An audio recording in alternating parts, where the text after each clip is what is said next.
যাচ্ছে। নাটকের নাম বাল্য বিবাহ। আমি আর পারছি না, এই অসুবিধা আর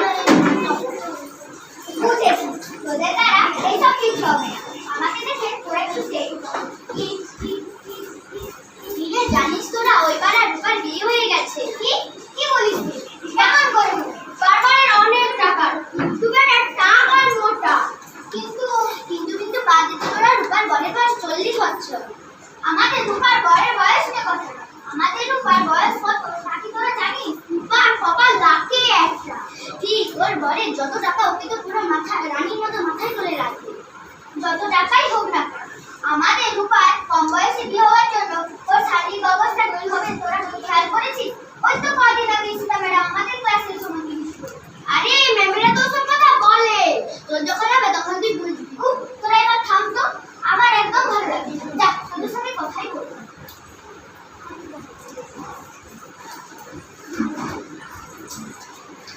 আমার নাম শিব সামন্ত। কোথায় কোথায় সম্বন্ধ খুঁজি। ও সমরেশ বাবু, তোমার মেয়ের বয়স কত হলো? সেদিন দেখলাম বান্ধবীদের সাথে খেলা করছে। আপনি কি আমার মেয়ের বিয়ে দেবেন?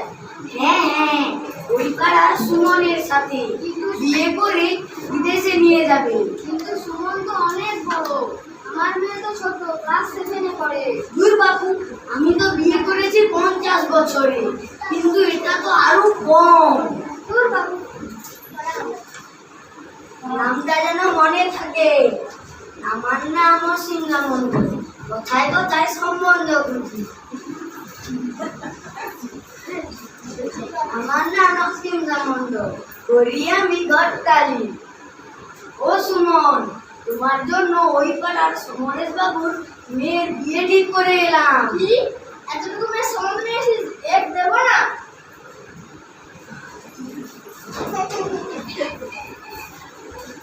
গিন্নি, ও গিন্নি, কি হলো? ডাকছো কেন? এই তোমার মেয়ের বিয়ে ঠিক করে এলাম ওই পাড়া সুমনের সাথে। কি বলছো তুমি? আমাদের মেয়ে তো এখনো ছোট, আর ওই পাড়া সুমন তো কত বড়। ঠিক আছে, আমি কথা বলে দেখছি, তুমি যাও। ঠিক আছে, দেখো। মা, অস্মিতা, এদিকে এসো তো। কি হয়েছে মা? আমাকে ডাকছো কেন?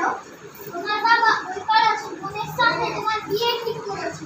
কিন্তু কিন্তু আমি এখন বিয়ে করব না, আমি এখন পড়াশোনা করব। আমার কথা না শুনতে ছেলে ছোট মেয়েদের পছন্দ, আমাকে কবে করে। কিন্তু কোনো কিন্তু কিন্তু না, আমি যখন বলেছি তোমার বিয়ে হবে, যাও চল করো।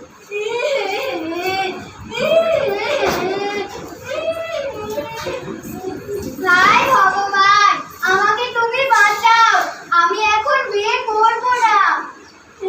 রে বলেছিলাম না তোরা একদিন হবে, তোর কপাল অনেক ভালো। থাম তো।